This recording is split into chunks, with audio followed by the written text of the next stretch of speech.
Random thought. If a date asked you to pay for their babysitter, are you okay with that? Like a new date, someone I just met, or is this a relationship? It looks like more so a new date. Because I'm asking this because Chef Antonio DC, right? He had posted this on Twitter and Neighborhood Talk put it up. It says, it's a conversation. And the woman says, hey, can you send me $250 for the babysitter tonight? And he's like, hey, and he put something over her name. You want me to pay for your babysitter and the date? And she goes, you're the man, right? I'm a huge, Jesus Christ. I see, I'm just adding stuff now. I'm a huge ass woman, and so am I. Says, I'm a single woman of 3, and this is part of dating me. And he goes, wow, this is not in my budget. I had a real nice evening planned for us, and I can't add $250 to the evening. I'm sorry. So she goes, wow, enjoy the evening by yourself. Tired of dating broke man. Okay. There's a lot to unravel with that, but to answer your question, no. I'm not going to pay for the babysitter to go on a date with you. Now, here's the thing about this story. Was it a date like for the weekend? Because $250, that's a lot of money. How long were they going to be out? That's what I'm saying. Maybe that's why she was saying $250, because I don't plan on coming back home tonight, so the babysitter got to stay overnight. So, it's 3 kids. It's a $50 overcharge for staying overnight. Okay, let's just say, I know when I was a kid and I babysat, might have been like $10 an hour or something like that. So let's just say times have changed. Let's say it's $20 an hour for 3 hours and $20 an hour per kid. That math still doesn't come up to $250. Like I said, the math ain't mathing. Right, but still, and then I'm like, well, you're a single mother with 3 kids. Well, that's your problem. That's why she's dating. That's why, get a daddy for these goddamn kids. You're gonna stay single with that attitude because, like, what dude wants to sign up for that? And I'm tired of dating broke men. Well, I'm tired of dating women with a bunch of kids and expecting me to help cover everything. How about that? It's not my fault. You got 3 kids. It's not my fault. True. And I always wonder about that when, dating women in the past who had kids, okay, so, because you can't just be spontaneous, like, hey, let's go out tonight, because, shit, I got to find a babysitter, Right. So you got to take that into consideration. Is this part of taking it into consideration? Like, hey, let me, when you go ride with somebody back in the day, you'd ride with somebody, be like, hey, here's $10 on gas. I got 10 on gas. Do you got 5 on this too? Like maybe, hey, here, $50 for the babysitter. You get in a relationship, yes, you do. First date, second date, I don't think we're there yet. And it's okay to say, hey, look, I don't have the ability and time to date because of children. So right now it's not a good time. Let's wait until the youngest starts first grade. Call me in a few years. I mean, there's nothing wrong with saying that. Just say, hey, right now my life is not set up for me to be able to date. But don't put that on the dude. I'm tired of dating broke men. Yeah. Well, I mean, honestly, if you hear that from women so much, right? Yes. About tired of dating broke men, tired of dating broke men, and all this other stuff. You can't afford this. You can't afford that. Well, how about for the guy saying, I'm tired of dating women with a bunch of kids and expecting that to be my problem? Here's the problem. I said that on the radio a while back. It was around Christmas time. Just when I was at ZFX, Foxy 99 in Fayetteville, North Carolina, right? And there was a song coming on, woman song, All I Want for Christmas, blah, blah, blah, blah, blah. So I'm coming out of that song, and I'm like, K-Knock 24K, what I want for Christmas? I said, what I want for Christmas is a woman without some kids. And them women ate my ass up on that radio. You understand me? But then, thankfully, some other women called up and were like, hey, hold up. If that man say he doesn't want a woman with kids, ain't nothing wrong with that. Y'all always talk about what you want. So, because I think what people hear is like, I'm not saying there's something wrong with being a woman with kids. Or right. Saying a woman with kids. There's nothing wrong with that. At all. Nothing wrong with that at all, right? Your situation, your circumstance, how you got to this point, there's nothing wrong with it at all. But what's wrong with this woman is to have this attitude, I'm tired of dating broke men, and wanting $250 for the babysitter, which, again, I can't believe. Tell me in the comments if babysitting costs that much. But then also, you don't like broke men? Well, guys, we don't always want to date women with a bunch of kids that you immediately need financial support from us on the first date. Just to get to know you, I got to come out of $500, $250 for the babysitter, $250 for the date if you go somewhere nice. Now you're like a car payment on the first date. Does it matter if the kids are from 3 different baby daddies or from one person? Let me preface this by saying, if there's a single mom out there question, by the way, with 3 kids by 3 different dads, hey, there's nothing wrong with that. It's not your fault. You take care of those kids. I would not date somebody with 3 kids by 3 different men. I wouldn't do that. But there's nothing wrong with that at all for anyone in that situation. And there are some dudes, I know of guys who have married and fell in love with women with 3, 4 kids by different dudes, and they all made it work. It's not my preference. I wouldn't do that. Just like some women like guys who are tall. I don't like women that have kids by a bunch of different men. I feel you. You don't want that many people valet parking in your garage. I got you. Has nothing to do with that. Has nothing to do with that. Has nothing to do with that, because there's a lot of people. There's been a lot of cars that go into garages, but every car doesn't leak and leave a stain, right? So we're gonna dip out of this right now because. Hey, welcome to the show. I'm Yanni Rude, and I'm just Terryl. You ever been out somewhere and overheard 2 people having crazy conversations? Yeah, we are those people, and we've been having these conversations since college. Yep, it's the Regular Guys Random Thoughts Podcast, episode 107. Be sure to like, subscribe, leave a comment, and please leave a review. Now, as we get into politics as usual, man, crazy story here involving Nancy Pelosi. What happened? So, even if you go back to January 6th, you had all these people that were going after Nancy Pelosi, trying to find her in the Capitol. Well, apparently somebody went to her residence and was looking for Nancy. She wasn't there, but her husband was there. Gets into an altercation with her husband. Now, this guy is 46-ish years old. The husband, Nancy Pelosi's husband, I think is 82. They get into this altercation. The husband has, which is crazy to me, that it's not that it's crazy, but good on him, that he had the smarts to call 911 and leave the phone open. And then thankfully, the 911 operator who was listening was able to tell, hey, there's something going on here. Right. And was able to decipher it. Yeah. Yeah, decipher it. So she calls the police, and the police rush over there like 2-something in the morning. They go in, and Nancy Pelosi's husband and this guy are like in a scuffle, and they're both holding this hammer. I guess the guy's trying to hit him with the hammer. Police tell them to drop the hammer. Nancy Pelosi's husband lets go of the hammer, and the dude hits him upside the head. Luckily, the police tackle the guy, have him arrested, a lot of charges. Nancy Pelosi's husband's going to make a full recovery. He had immediate surgery for a fractured skull, but he's expected to make a full recovery. But how crazy is that? It's the world that we live in, that people want to go to politicians' houses and threaten them. Okay, before I answer that question, it's a real easy question.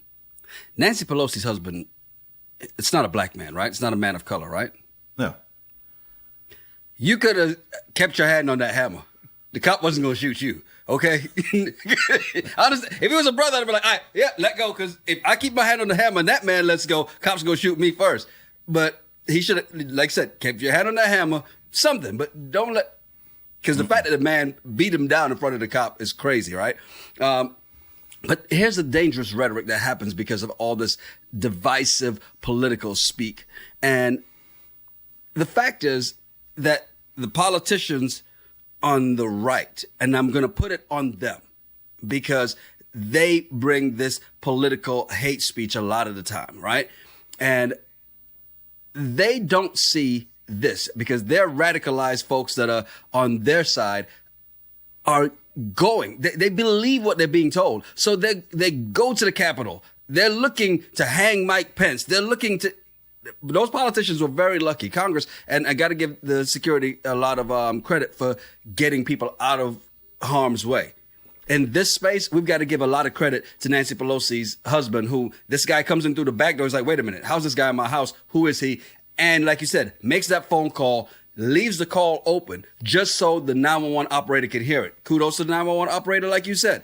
Yep. And kudos to this old man for holding up against this man half his age in this scuffle. He kind of slipped up at the end. It's like when your team is leading in the Super Bowl and then all of a sudden give up 21 points in the fourth quarter. You know, that's pretty much what happened in this case, right? he was winning. Can't relax at the end. But this is the result of people just trying to stay in power. Because once you radicalize these folks, what happens? They show up at pizza parlors in D.C. with AR-15s ready to go free kids that are not locked in the basement. Yeah, it's. I think that's just the problem with our society is that you can't agree to disagree. Right. You know, you take politics, right? It's just gotten so polarized now. And I wouldn't say now, but I mean, it's when I was a kid, it wasn't this. I didn't pay attention to politics. Mm-hmm. You know, I wasn't thinking what's going on 20-something years ago. I think the first president I voted for was Al Gore. Mm-hmm. I think that's my first time voting. And it just wasn't this divisive. But I don't agree with Ted Cruz, right? Vote him out. I don't agree with Ted Cruz. I don't want to hurt Ted Cruz. Right. I don't want to see him hurt. I don't want to, anything happen to his family. Like for people to go to this politician's house with their hammer and do what? If you have not seen, oh my God, what is that documentary? Because I always encourage people to see it if they can. It's the Cambridge Analytica Netflix, The Great Hack. If you ever get a chance to watch The Great Hack, this explains, it's not that it wasn't this divisive. It's just that people want radicalized. And social media has made it such because the algorithms, if you're watching something, it's going to feed you more of what you like. It keeps feeding you more of what you like. So people talk about going down the YouTube rabbit hole. That's what this is. And if all you're getting and all you're seeing is stuff that agrees with your point of view and just goes deeper, deeper and further to the right or further to the left, right? Because people are extremely sensitive on the left, on the far left for that reason, because they're down this path of, oh, well, this is going to happen. On the right, they're like, oh my God, they're going to do this to all of our kids. They're going to do all of this. As you go down that rabbit hole, all you're seeing is this, and you're going, well, why doesn't Terryl understand that the pizza parlor is a damn front? Why don't you see that? Why don't you realize Nancy Pelosi's trying to kill all our kids? Why don't you see that? They're going to come for the ones that are in first grade next, because that's what is being fed to them. Yeah. So thanks, social media.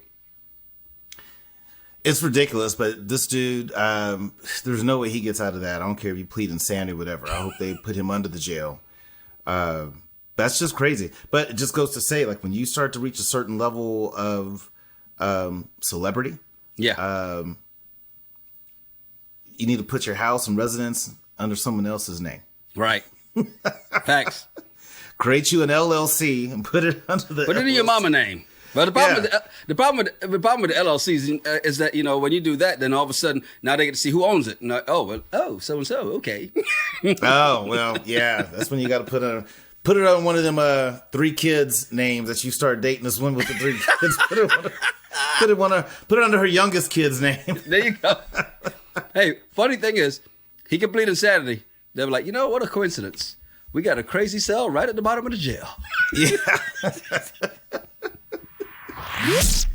Speaking of crazies, we look at this bullshit. Came across this story at rgrtpod@gmail.com about this woman who is on TikTok, and she went viral for, showing that she has a very well-organized dating spreadsheet.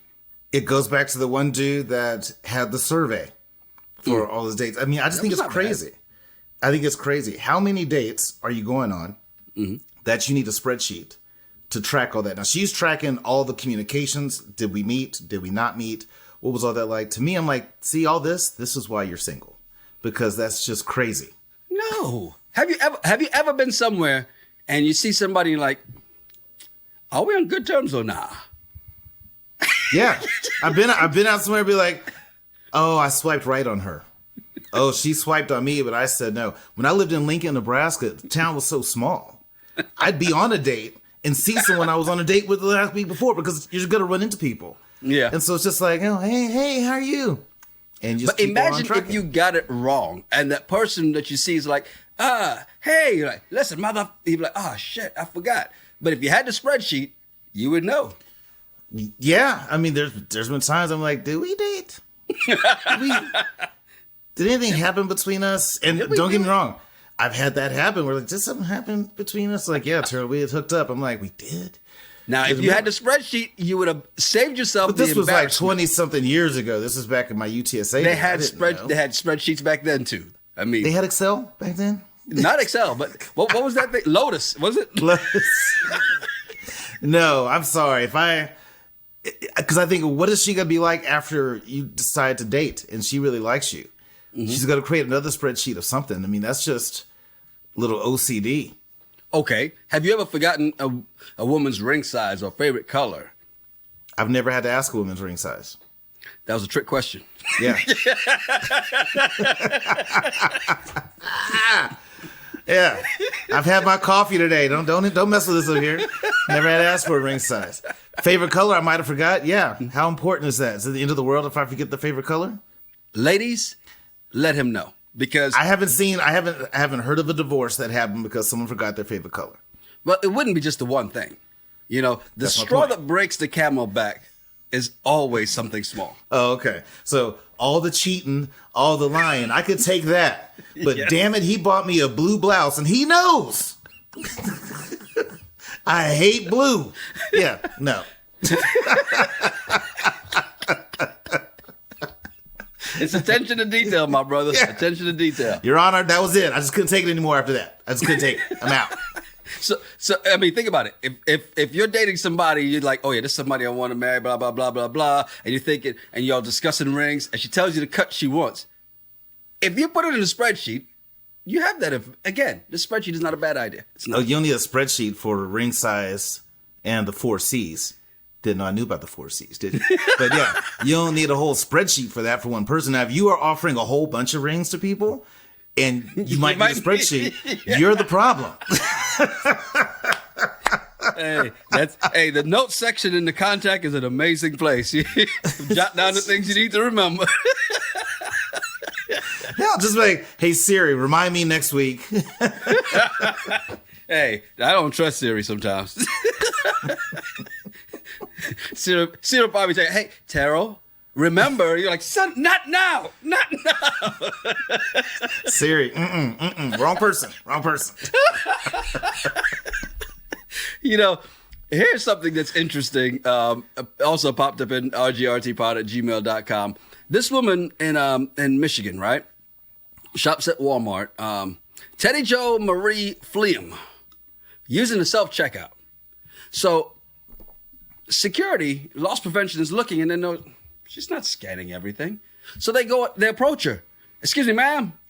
And they ask her about it. She gets a little defensive and is like, the hell with this. And she walks out. Done, right? No, because these people are doing their job. So they go back. And apparently that person had time today because they went back and looked and they calculated that she had stolen $1,000 worth of stuff out of Walmart since April. Now, Walmart is pretty cost effective. So she took a lot of shit. It's not like she walked out with a couch. They would have seen that easy, right? So she took a lot of shit since April. And so now, of course, arrested and whatnot, but $1,000 worth of stuff at self-checkout. Now, my mom is one of those people who refuses to use self-checkout because she's like, I want to make sure people still have a job. I'm like, yeah, but they take their goddamn time. So I'm going through self-checkout. But I make sure I carefully scan every item. I do too. I'm a big believer. Integrity is what you do when no one's looking. Mm-hmm. And for people to steal like that, it's just dumb. But here's the crazy thing is Walmart, all these grocery stores knew when self-checkout came up, they're like, hey, we know we're going to take a loss. Yeah. But that loss is still less than the amount of money it takes us to employ, give benefits, Yes. and all that to employ. So we'll take this loss, but we're actually going to make up, three basis points on it. They're fine with that. It's called shrinkage. It's called shrinkage. Yeah, you're right. Because in every store you have shrinkage. And here's the thing, though. I think some people are taking the comedian's jokes a little too serious. Like Bill Burr has a joke where he talks about self-checkout, right? I pull up, nobody here. Well, I'm on the way out. Don't do that shit. But apparently a lot of people have, because so on the show last week, right? This story kind of came up and asking about people who have done who slid a couple things through self-checkout. And people were very willing to tell on themselves. Like, sort of like, oh, I get $500 worth of groceries for like $200. You're going to jail. What is wrong with you? That's just ridiculous. So that's why I have trust issues. But that's just ridiculous. But then here's the other thing. Okay. If you're going to be a criminal, be a smart one. Mm-hmm. Don't go steal from the same Walmart. There's Walmarts everywhere. Yeah. It's not like the only one Whole Foods in your town. There's Walmarts everywhere. Don't steal from the same one. Well, what if you accidentally steal, right? So one guy was telling the story of him and his wife, and they had the water on the bottom. They forgot about it. Got out to the car, was like, oh, crap, did you pay for it? No. Did you scan it? No. Well, we ain't going back inside, so put it in the car and took off. He said, look, well, next time we come back, we'll just drop $5 on the floor and call it even.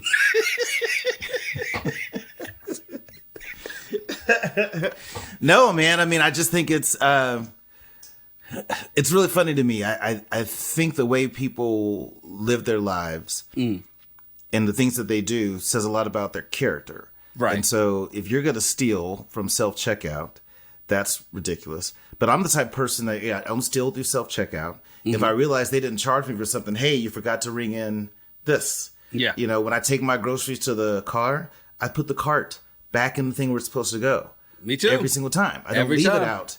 And that was someone's job. I had a friend of mine that would throw trash out the window. Asshole. And he's like, well, I help him keep people employed. I'm like, what the hell are you thinking? That's just saying you don't give a damn about the city. Did he really say that? Yeah, he did. And I'm just like, people that do that, just to me, it says a whole lot about who they are. And like, to me, I believe this. I believe in karma. You got some people who their lives has been shit their whole life, but it's their fault that it's shit because they keep doing things. And so it comes back to you think you got over. Yeah. But over what? A few, pack of steaks. Yeah. Or something like that. And you feeling like a good person? Nuh-uh. Couldn't do it. Nah, couldn't be me. Nah, not me. Last thing that we found here in at rgrtpod@gmail.com, it's this survey that was done over 14,500 teens in 47 states, right?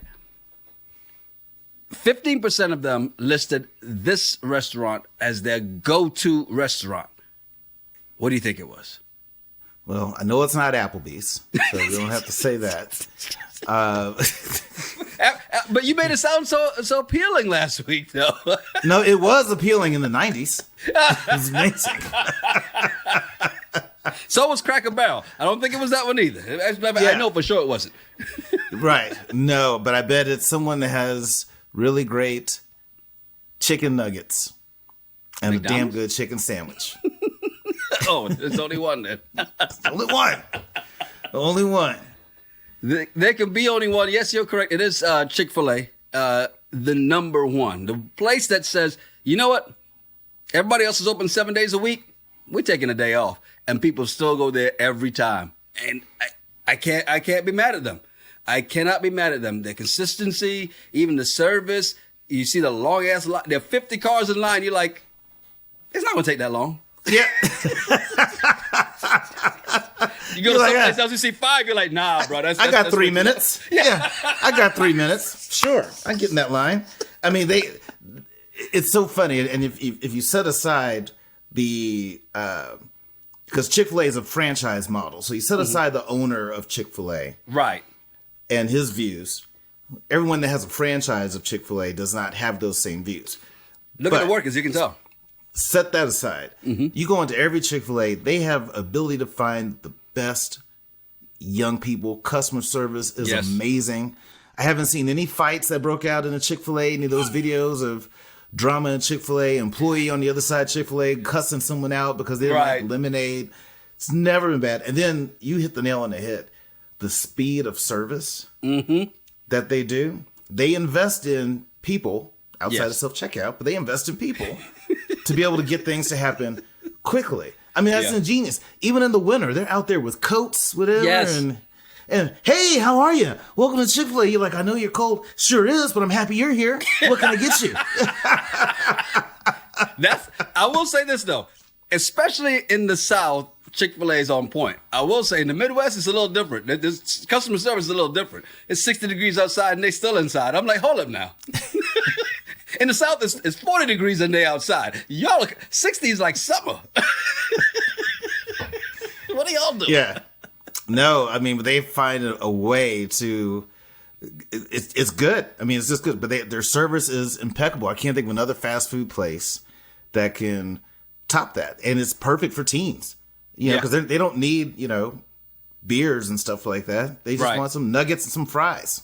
Hey, not just teens. I mean, that is the adult fast food place. Let's be real. That is the adult fast food place, right? But you're right. You can't think of another fast food place that tops them, because coming in at number 2 wasn't even a fast food place. It was Starbucks, followed by Chipotle, McDonald's, and then Olive Garden. Wasn't that? I thought when we were in college that was like fine dining. Yeah. Well, so when you were in high school, did you drink coffee? No. I didn't drink coffee till college, and actually barely then. It wasn't became a restaurant manager. Then it was These kids are different. They get it in their bodies now. So these kids are good, and it makes sense. You can be 16 years old with that high ass metabolism and get you a $700 calorie drink, at 7 a.m. and be fine. Facts. We can't do that at this age, so it makes sense that they could do that, right? But to see Starbucks is number 2. Chipotle definitely makes sense because a lot of young people like Chipotle. Yes, they do. And then Especially McDonald's to is make kind them of a big-ass burritos. staple. Right, Yeah. McDonald's is probably the most popular. But it makes me laugh that Olive Garden was 3% of these teens said Olive Garden is their favorite restaurant. It's the goddamn breadsticks. It's the breadsticks. No, it's the breadsticks and endless salad. That's right. Because if you're a teenager, it's economical. Right. Because you can get one plate of a hamburger and fries, and then someone else I'll just take the salad. Yeah. And then you just kind of share. Cut that burger in half. Cheaper. Somebody's been on some great budget dates in the past. No, I'm just thinking how teenagers think. Okay, I got $20 and I want to take out 3 of my friends. So here's what we're going to do. Get a bacon cheeseburger, extra cheese, I got enough for some and extra they'll do cheese. the salad and breadsticks. And then you just kind of share. Hilarious, but makes sense. It totally makes sense. Hey, don't forget, we are back. It's supposed to be Thursday, but I think we're going to have to drop on Friday. I got to talk to you about that because I got some meetings we're doing this week. We're Married at First Sight because the reunion, we are there. And it's right here. 3 more episodes to go, brother. 3 more episodes to go. Yeah, and I'm good with that. If we have to do that, that's fine because I'm volunteering next Friday, and so we had to record Thursday. I could do that. Right. Yes, but I'm curious about this reunion. The comments from the episode we dropped on this past Thursday seems like a lot of people are excited to see what's going to happen at this reunion, especially around Nate and No Bust and Justin. Low thrust and Justin. Low vibration Justin. Then, of course, we'll be back the following Monday, next Monday, with recap number 3 of 4, Love is Blind, Season 3. And then, of course, next Tuesday with episode 108. A lot of content coming your way. Appreciate you checking us out. Tell a friend, man. Yeah, appreciate that. Hey, I'm Yanni Rude. And I'm just Terryl. Make sure you follow us at Yanni Rude, at Just Terryl, and at RGRT Pod. Yeah, send us some of your random thoughts or some of the bullshit you find on the internet. We'll talk about it on the show. It's the Regular Guys Random Thoughts Podcast. Cheers. Cheers.